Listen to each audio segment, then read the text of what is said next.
Hey yo, what up, what up, what up? Fans of the fucking sport, what's good? It's Lemekh with selahsportstv. Back at you with another one. So we had some entertaining fights yesterday, right? And then we just want to get right to it. I'm gonna start off with the Barrett versus Rakhimov fight. I really enjoyed this fight. Barrett versus Rakhimov. Really wasn't expecting much going into the fight. In fact, I was expecting Rakhimov to kind of walk through this guy, but that's really not what happened. I really loved this fight. I thought it was a great contrast in styles. Rakhimov basically front foot dominant, right? Heavy on that front foot, super heavy, maybe a little too heavy on his front foot. And Barrett was on his back foot, right? But even though he was on his back foot, he was sitting down quite well on his punches. He was trying to get Rakhimov the fuck out of there, right? Rakhimov looked like he got a bit of a chin though, right? So Barrett was able to catch him clean with some good shots, but Rakhimov it looked like, I mean, he just stayed on his front foot. Now Barrett did get the early drop. He dropped Rakhimov early in the fight, but there was never any doubt of Rakhimov like getting stopped. Like there was never that moment never came. Barrett was on his bike, maybe moving a little too much. I always get a little concerned when I see guys like, I like guys that can move, well in fights and everything, but like too much movement, it's not a good sign. Like nobody can keep up that pace, So when you're fighting a guy like that and he sees you moving around like that, his eyes are gonna light up because he knows you will be there. You might not be there right now to be hit, but you will be later because nobody's gas tank can go that long, running around the ring like that. I thought Barrett fought well. Kind of gave me the impression of an old school, like, I mean, I hate to say old school, kind of disrespectful, but like how Keith Thurman used to fight. I got the impression of how Keith Thurman was fighting Sean Porter when they fought. Like that's what it looked like. Like he fought very well. He was on his back foot, but when it was time to throw, he would sit down on his punch, right? And it was awesome. Rakhimov and just guys like that in general, very hard to. It's really hard to take guys like that. Pressure fighters, right? Pressure fighters. A good pressure fighter might give you 2 or 3 early rounds, right? They might give you 2 or 3 early rounds, chasing you around the ring, absorbing jabs, right? But in those 2 or 3 rounds that they're giving you, they are trying to hurt you, right? So they put money in the bank in a different way. Like the pure boxer, he'll do it by trying to bank up rounds and win early rounds, right? And stack up some rounds so that he can get a lead. The pressure fighter is stacking up. The pressure fighter is stacking up, hurting you, right? He wants the pain to add up, right? His thing is he's not trying to outscore you. I mean, it's great if he outscores you, but he's in the hurt business. He wants to stop you. So, yeah, like I said, I mean, you'll frequently see a guy giving up some rounds, right? Just to hurt or punish a guy more, punch you on the hip a little bit more. He knows he's not getting points for punching you on the hip, right? He knows he's not getting points for punching you on the shoulders as hard as he can. But he's banking on that being a factor later in the fight. That's all. That's really all that really matters. I love the fight up until the fight got stopped. I had Barrett leading.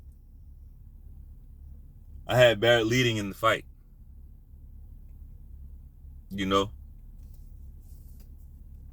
So,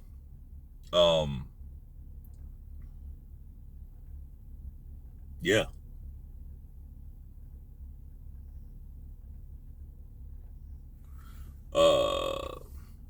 I don't know why this cop is like standing there watching me. Like, what the... But anyway, um, so distracting. um, it looked like toward the end there, it looked like Barrett got hurt. It looked like he got hurt in that fight. Something happened to his leg, and then it just looked like he never recovered. You know, it looked like he never recovered. He wasn't able to move. Like, he was basically dependent on his movement to win the fight, you know. But when he wasn't able to move and get away from Rakhimov, that basically spelled the end, because then he was there to be had. He was there to be hit by Rakhimov, you know. So very interesting fight. I enjoyed it, and let's move on to the next one.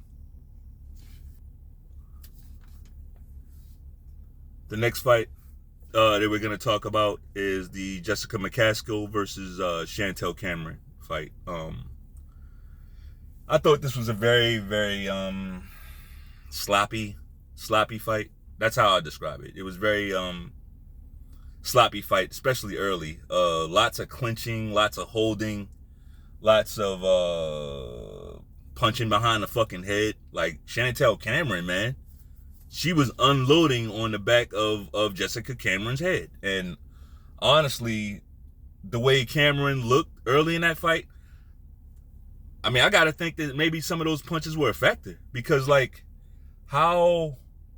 I don't know how that doesn't get addressed by the ref. That referee was horrible, by the way. But aside from that, you know, she just... it was a very interesting fight. Like, Jessica McCaskill, I've never seen her look like that in a fight.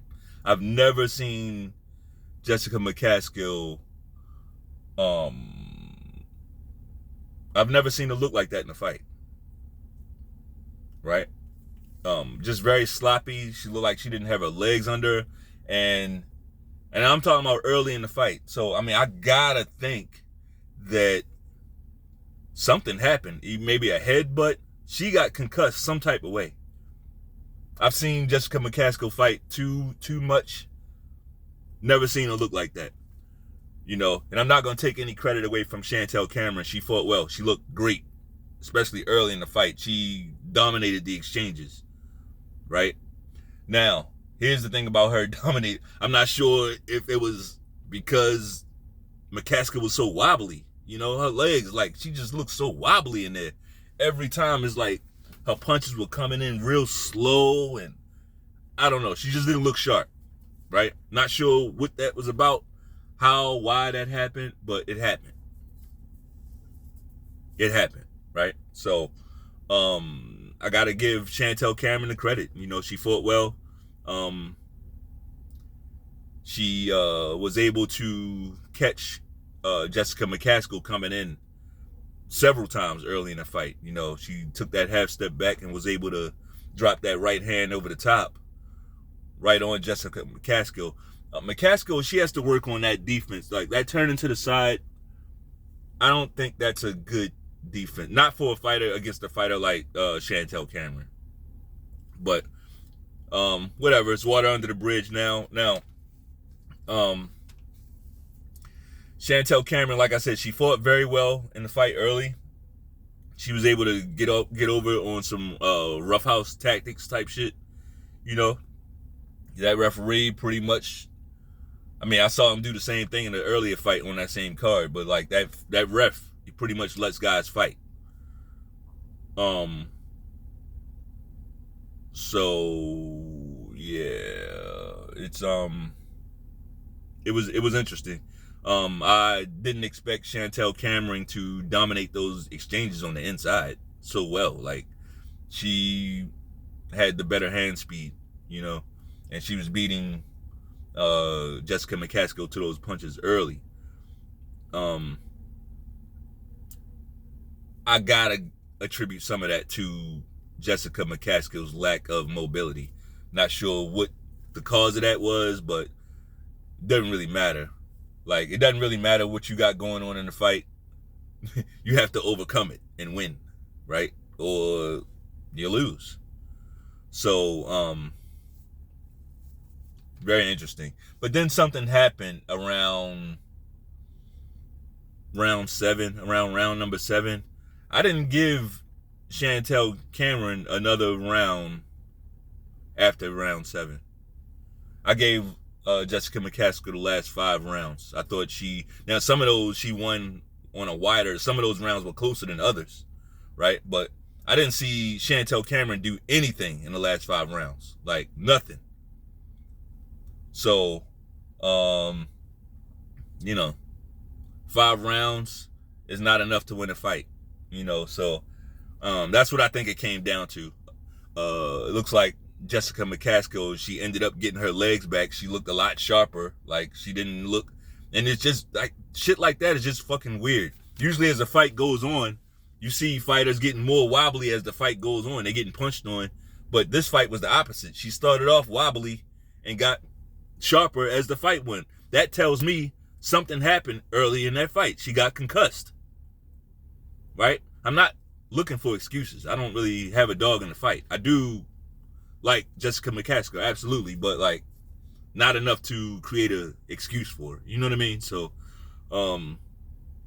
yeah, based off of what I just said, like, that just tells me something happened. Something happened that had her concussed early.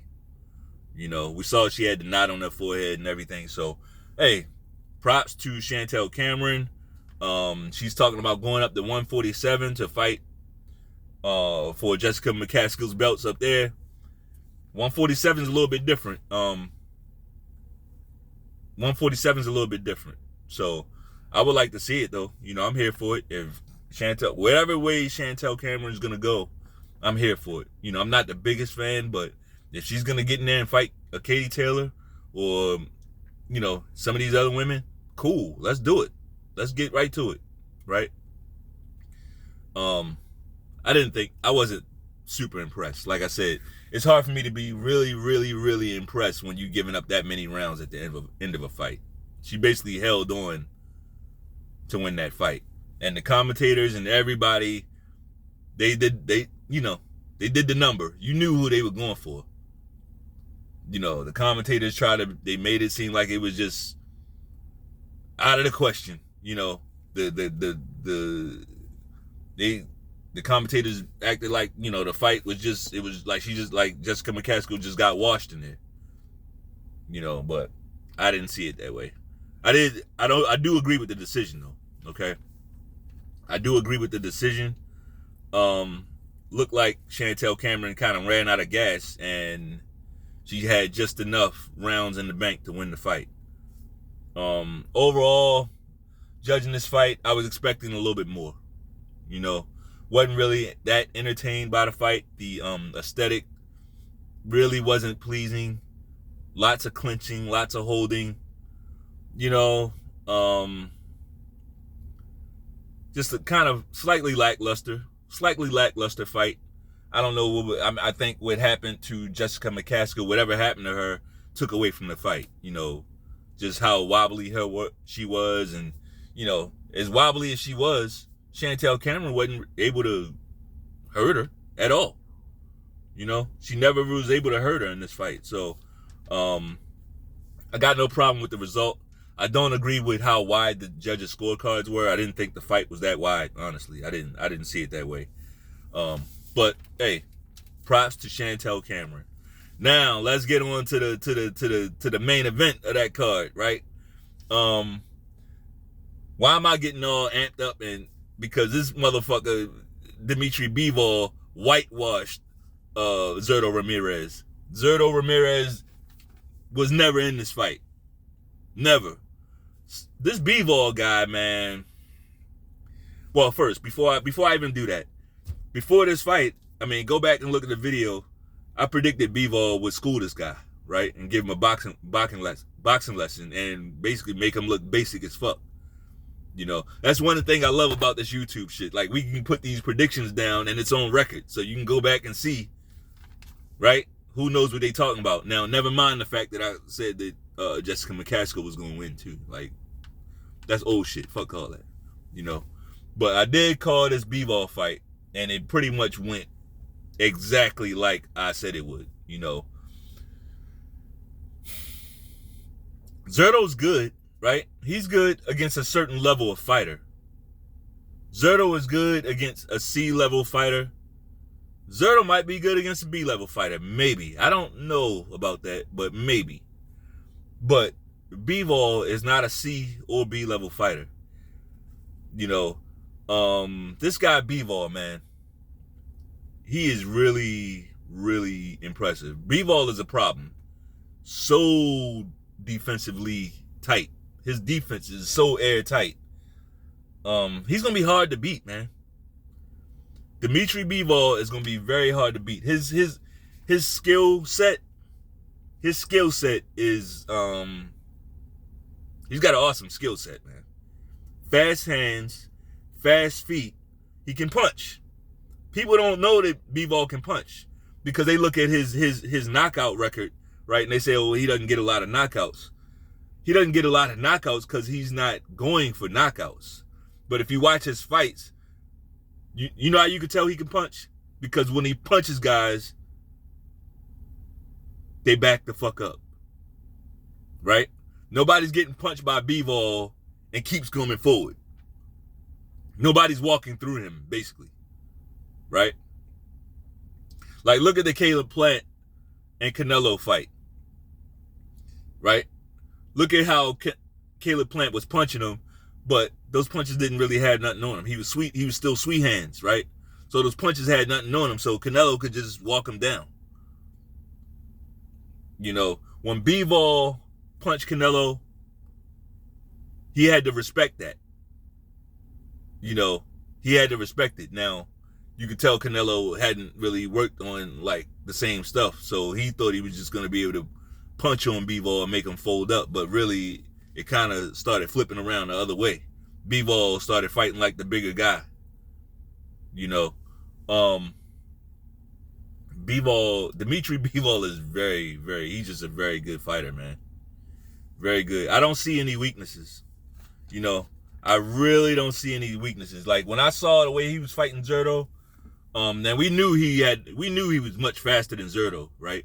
We know ZURDO's a big, lumbering, slow guy. You know, he's basically going to rely on his size, right? He's basically going to rely on his size to just kind of beat you down. I picked BIVOL to win. I didn't see him, basically, he was so fast.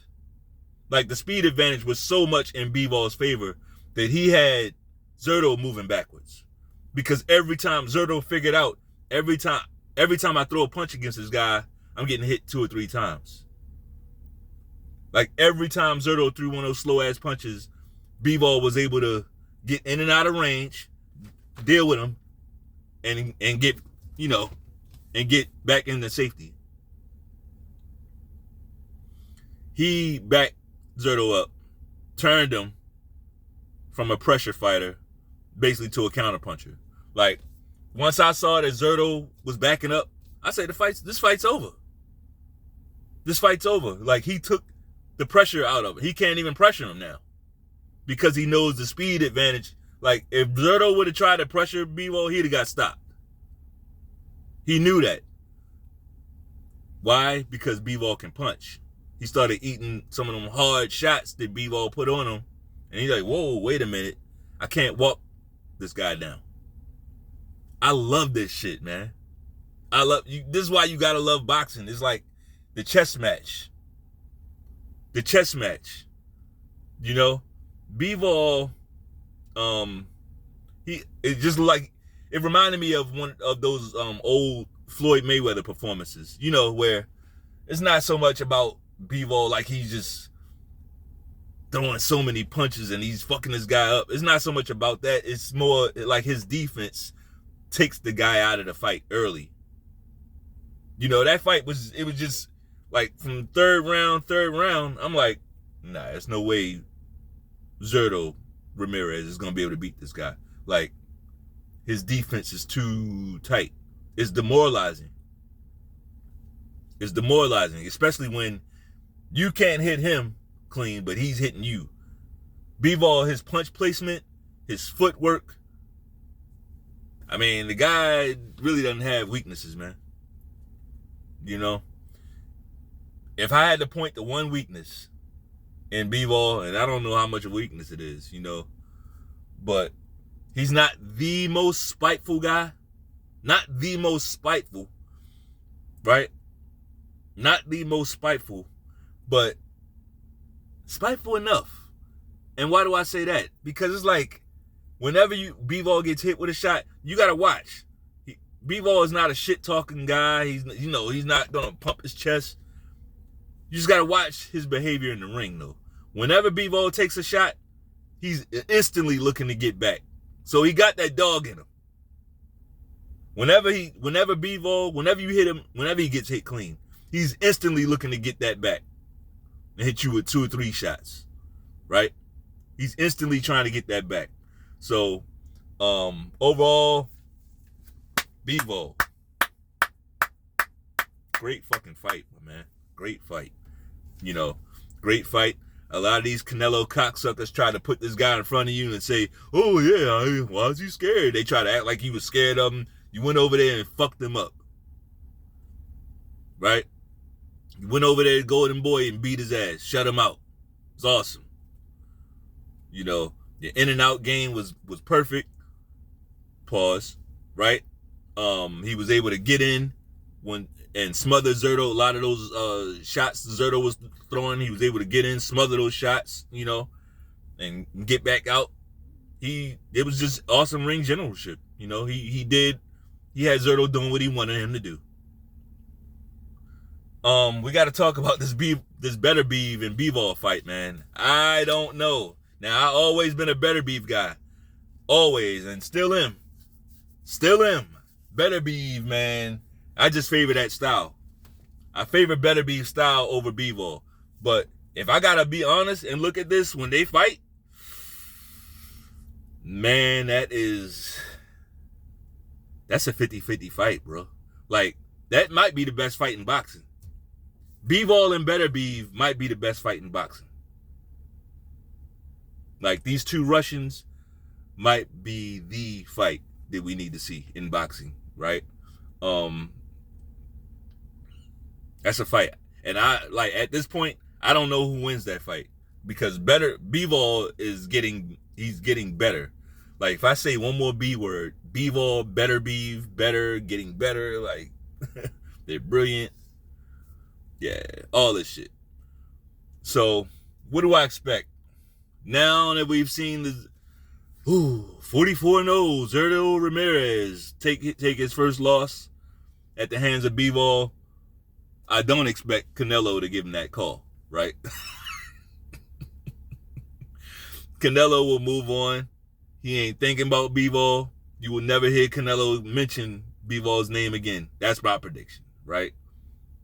Canelo will move on. He'll chase greatness in other ways, right? Alunga Makabu or some other dumb shit, right? So let's just sit back and watch, you know. Let's just sit back and watch the shit show. And if you like this video, go ahead and double jab that like button. Drop me a comment. Subscribe. Peace.